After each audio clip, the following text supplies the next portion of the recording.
Welcome to Ninerology, Faithful in the Trenches. I'm your host, Alan Huerta, and we're going to be talking about the Niners and Commanders game this Sunday at 10 a.m.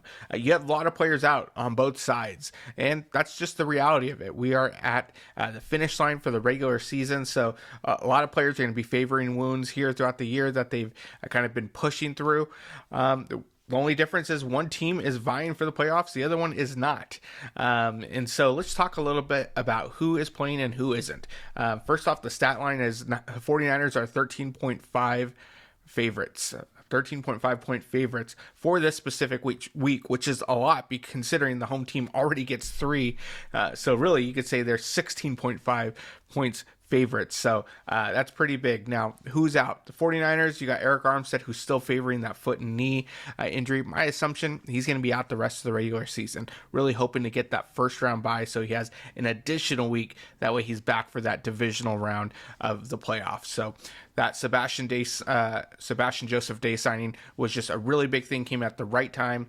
Great run stuffer, which is where we need help at. So Eric Armstead, hope you get healthy soon. We've got Jair Brown, who's out with that knee sprain as well. He was really trying to push to play this Sunday, but Washington, this is the best team to kind of hold out a little bit longer. Not that, a win is guaranteed. It's any given Sunday, but with how many players that are out, on Washington's side, don't push it, Jair. You are needed in the playoffs, so rest that knee up. You have Ross Dwelley, who's out as well with the ankle. Juwan Jennings made some progress, but he's still in the concussion protocol. Same for Jalen Moore, still in the concussion protocol. My guess is they'll both be back for the Rams game.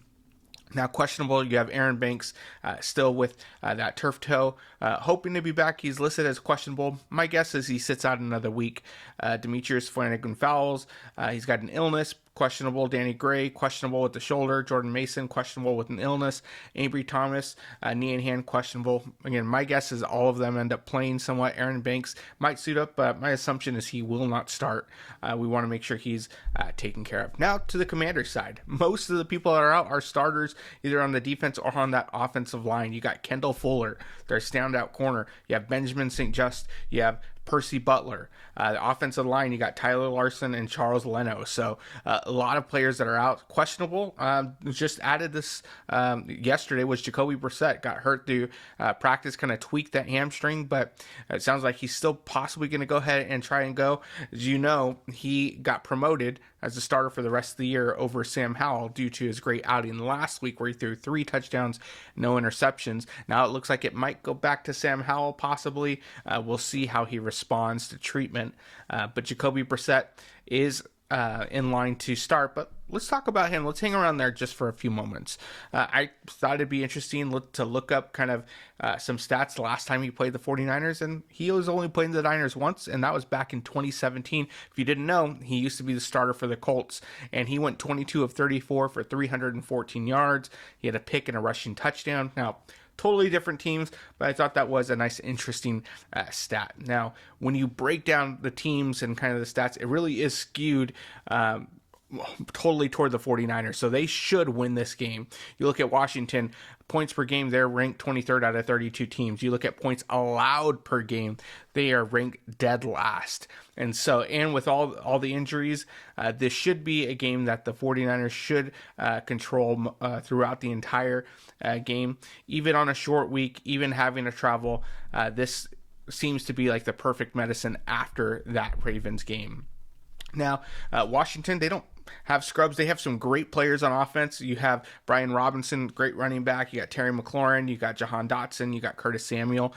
Defense, talk about that defensive line. It all starts right in the middle. You have Jonathan Allen and Daron Payne that really are cogs in that center. The good thing is the Niners' strength is that outside zone kind of running toward Trent Williams, and if they do go up the center, they usually use that for a cutback to go to the left or the right. So Casey Tuhill also have 5 sacks. So just with those 3 right there, you have 14 sacks right there on that defensive line, and that doesn't even include the players that were traded away, Montez Sweat and Chase Young. Speaking of which, Chase Young, that he's very excited for this game to face his old team. Same for Trent Williams, and that's also a great sign. Trent Williams not on the injury report, which means that little tweak that he had during the Ravens game, nothing to be worried about. He's back to being fully healthy. Well, as healthy as you can be at the end of the regular season.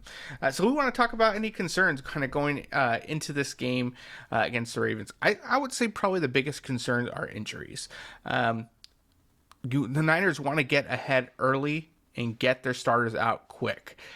Put this game away quick. You do not want to put yourself in a position where you're going to have more injuries going into the playoffs. You don't want to limp to the playoffs. You want to make sure you're at full strength. We see the effects of it already. The missed tackles on defense.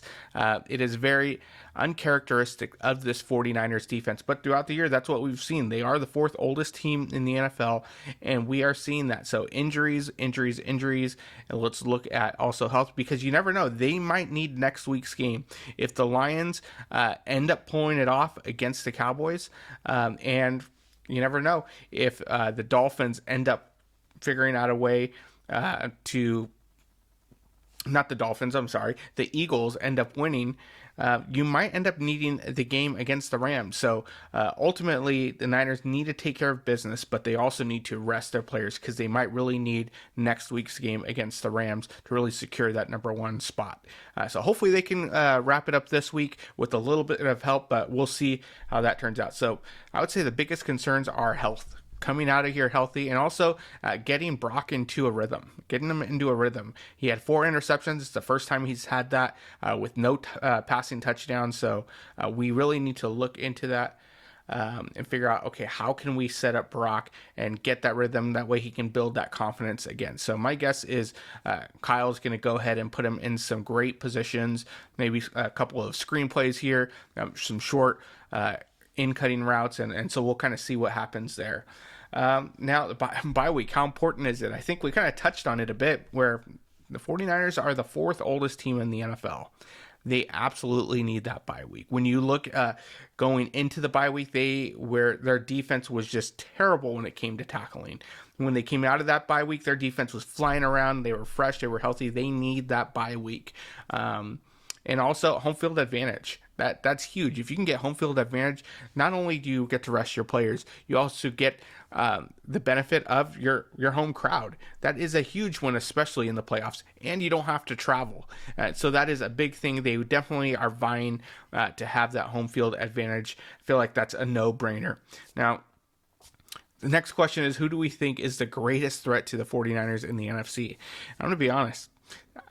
In my opinion, I'm not worried about the Eagles or the Cowboys. I'm more worried about the Rams. That offense is flying around. Matthew Stafford is Super Bowl winning quarterback, but he just finds a way to win.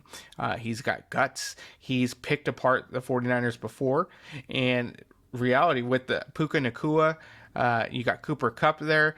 You got their star running back in year 2 who's made a name for himself. And so they are just tearing it up on all fronts. And just you look at what they did with the Ravens. They were just running at will in that 21 personnel. And so that's who my biggest threat is for the 49ers. Now, they should still win, but we saw what happened a couple years ago.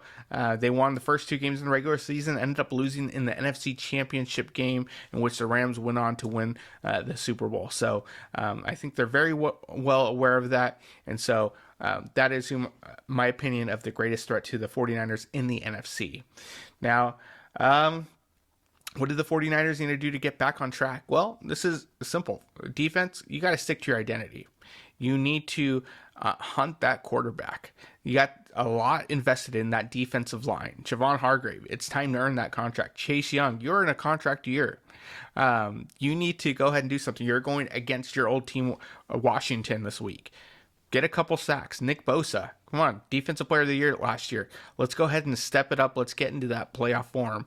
Defense, it is time to start putting your stamp and start playing like the best. Like you've been number 1 the last couple of years. That's not the case this year, so it's time to step it up. We've had some upgrades. There's no excuses. You can't expect the offense to carry you. You need to go back to the mentality of, you know what? This might come down to us sealing the game. And so I think that's what the defense needs to do. On the offense, get the ball in the hands of the playmakers.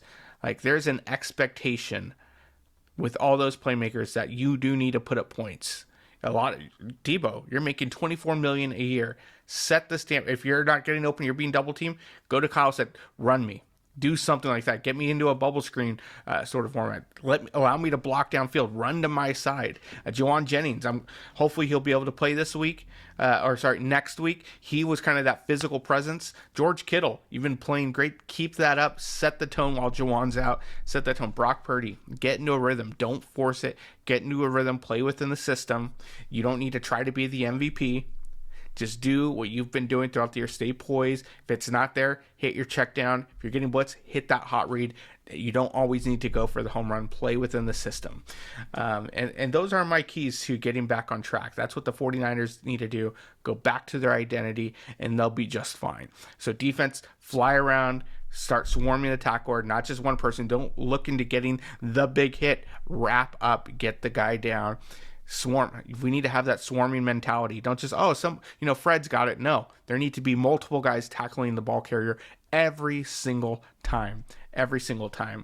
So that's what needs to happen, I think, in order to get back on track. So big game Sunday. Very possibility that 49ers lock up that number 1 seed this week. If that's the case, then they are looking really well, and that means for the Rams, they can go in maybe a quarter or two, get that rhythm, and then rest their starters again, maybe get a week and a half sort of rest, because you want to make sure that your stars are healthy, they are fresh, and they have as much time as they need so it can be 100%, as close to 100% as they can during the playoffs. So that's all we have for today. Don't forget to like and subscribe our YouTube channel and share it. We'll catch you next week.